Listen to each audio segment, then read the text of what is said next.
Chapter 1. Suatu hari, saya menerima email. Pengirim bertanya apakah ia bisa membuat ulang novel saya. Pada saat itu, saya tercengang. Saya mungkin sedang dalam jeda singkat, tetapi meminta untuk membuat kembali sebuah novel yang dalam serialisasi berbayar. Saya, tentu saja, menolak. Faktanya, saya tidak menjawab. Itu sebagian karena melakukan sesuatu seperti itu tanpa izin akan bertentangan dengan undang-undang hak cipta, tetapi itu juga karena saya malu dengan status hiatus tempat saya berada. Web novel yang saya tulis disebut The Returned Hero. Itu bukan sensasi, tapi itu novel yang cukup populer dan hit terbesar dalam 5 tahun penulisan saya. Tetapi pada saat saya menerima email, saya telah absen selama 3 bulan. Alasannya sederhana, kata-kata itu tidak datang kepada saya. Pada awalnya, saya menuangkan hasrat saya ke dalam tulisan. Catatan pribadi saya tentang pengaturan dunia mendekati 50.000 karakter, dan saya mencurahkan isi hati saya untuk menulis setiap bab.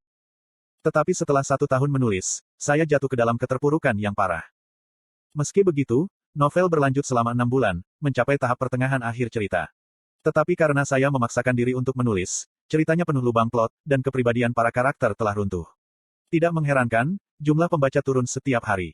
Saya terlalu takut untuk membaca komentar. Pada akhirnya, saya memilih untuk hiatus. Tetapi tidak peduli berapa lama saya beristirahat, saya tidak bisa melanjutkan cerita, bahkan tidak ada satu kalimat pun keluar. Ketika saya berkubang dalam kesengsaraan karena menyadari kurangnya keterampilan menulis saya. Saya menerima email lain yang meminta untuk membuat ulang novel saya. Email protected. Silahkan, ini untuk kepuasan pribadi. Saya tidak akan mengungkapkan versi remake dari novel ini di mana saja. Itu hanya akan tinggal di antara saya dan Anda. Siapa tahu, mungkin Anda akan terinspirasi oleh remake dan mencari cara untuk melanjutkan cerita. Itu adalah email yang cukup panjang yang terdiri dari 6 kalimat, tetapi yang diminta sederhana saja.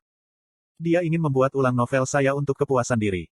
Berapa banyak dia suka novel saya untuk mengirim email seperti ini? Karena saya tidak terlalu bangga dengan pekerjaan saya setuju, merasa bersyukur dan malu. Dalam hal itu, apakah itu penyebab dari situasi ini? Peluang memenangkan lotre dikatakan 1:145.060. Maka apa yang terjadi pada saya pada saat ini harus menjadi peluang 1:7 miliar. Saya berdiri di rumah keluarga biasa. Tetapi dunia tempat saya berada bukanlah dunia saya, dan saya bukan saya. Meskipun orang mungkin berpikir saya sedang filosofis, saya benar-benar tidak. Itu hanya cara terbaik untuk menggambarkan situasi yang saya alami. Saya telah menjadi tambahan dalam novel saya. Tambahan saya tidak punya memori menulis tentang Kim Chundong. Chundong tinggal di kamar apartemen biasa, tetapi dia tidak memiliki orang tua. Mengenai alasannya, saya, tentu saja, tidak tahu. Pada usia 9 tahun, Chundong diterima di Agen Militer Academy, tempat untuk memelihara elit untuk melawan monster dan jin. Kemampuan apa yang dimiliki Chundong untuk lulus ujian masuk? Saya tidak tahu. Saya tidak tahu apa-apa tentang dia. Aku bahkan tidak tahu wajahnya. Saya tidak bercanda. Saya benar-benar tidak melakukannya.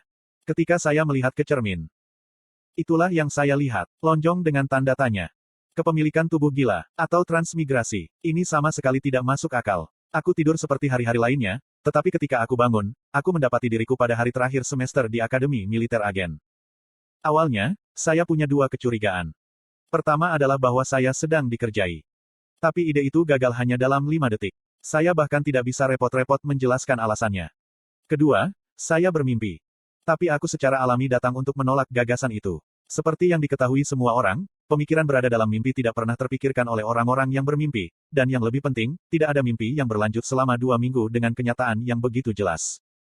Akibatnya, saya menghabiskan 2 minggu terakhir untuk merenungkan apakah dunia di dalam novel harus diperlakukan sebagai realitas tempat saya berada.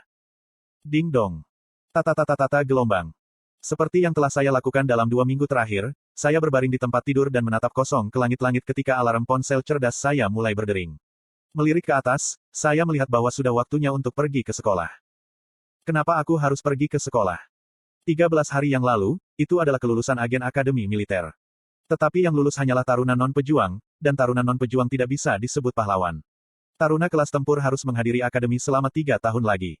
3 tahun ini akan dihabiskan di Kyuup, Akademi Pahlawan. Sayangnya, pria Chundong terkutuk ini adalah seorang kadet tipe tempur. Sekali lagi, saya tidak tahu siapa dia. Frustasi sekali. Saya hampir tidak melakukan apapun selama 2 minggu. Saya menghabiskan sebagian besar waktu saya di internet, makan makanan ketika saya lapar, kembali online untuk mencari jalan keluar, menertawakan berbagai acara lucu yang ditayangkan di TV, makan makanan ketika saya lapar. Ngomong-ngomong, satu-satunya yang penting acara akan ke Seoul 2 hari yang lalu untuk Cube Entrance Ceremony, selama 3 jam.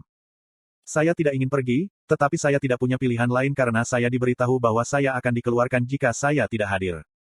Aku pikir aku harus pergi, tapi saya tidak tahu siapa yang menjatuhkan saya di sini, untuk alasan apa dan dengan kekuatan apa. Tetapi setelah hidup diam selama 2 minggu, dengan enggan saya datang untuk menerima nasib saya. Sepertinya saya akan hidup seperti ini untuk waktu yang lama. Kalau begitu, aku setidaknya perlu mencari nafkah untuk diriku sendiri. Dalam novel saya, menjadi pahlawan adalah pekerjaan impian siapapun. Meskipun semuanya menjadi serius di tengah jalan karena penjahat, kekosongan itu tidak lama setelah itu. Saya hanya harus bertahan sampai saat itu. Ketika saatnya tiba, saya yakin saya akan menemukan sesuatu. Pukul 7.33. Hanya ada 57 menit sampai sekolah. Saya bangkit dan berjalan dengan susah payah ke kamar mandi. Berdiri di depan cermin, tanda tanya Tuan menyambut saya. Petik 2. Persetan tanda tanya ini. Apakah itu akan hilang? Petik 2. Tanpa bercanda, wajah saya adalah tanda tanya. Saya tidak tahu mengapa. Itu bukan karena saya tidak menggambarkan wajah saya. Jika itu masalahnya, tidak masuk akal jika miliaran orang lainnya memiliki wajah sendiri. Jadi mengapa hanya Cundong yang menghadapi tanda tanya? Aku tidak mengerti. Sambil bergumam dengan enggan, aku mencuci muka. Saya bisa merasakan kulit saya. Saya punya rambut juga. Itu membuat semuanya semakin menyeramkan. Setelah membersihkan diri sedikit, saya berganti ke seragam Cube, yang saya dapatkan di upacara masuk. Selain itu, saya tidak punya bagasi lain. Orang-orang yang melihat saya dalam seragam ini tidak diragukan lagi akan mengirimkan rasa iri, tapi saya tidak tahu apa yang saya lakukan. Wajahku adalah tanda tanya yang aneh, bagaimana aku bisa menemukan sesuatu. Memutar gagang pintu, aku melirik ke belakang. Rumah saya selama 2 minggu terakhir. Kamar apartemen yang nyaris kutemukan berkat alamat yang tertulis di kartu kadetku. Sepertinya saya terikat padanya dalam waktu singkat ini. Saya merasa saya akan merindukannya. Kubus melayang di tengah laut timur. Setelah saya pergi, saya mungkin tidak akan kembali. Menempatkan di belakang ruang apartemen besar yang saya senang, saya melangkah ke dunia yang gelap dan asing. 1. 50.000 karakter Korea adalah sekitar 10.000 kata bahasa Inggris.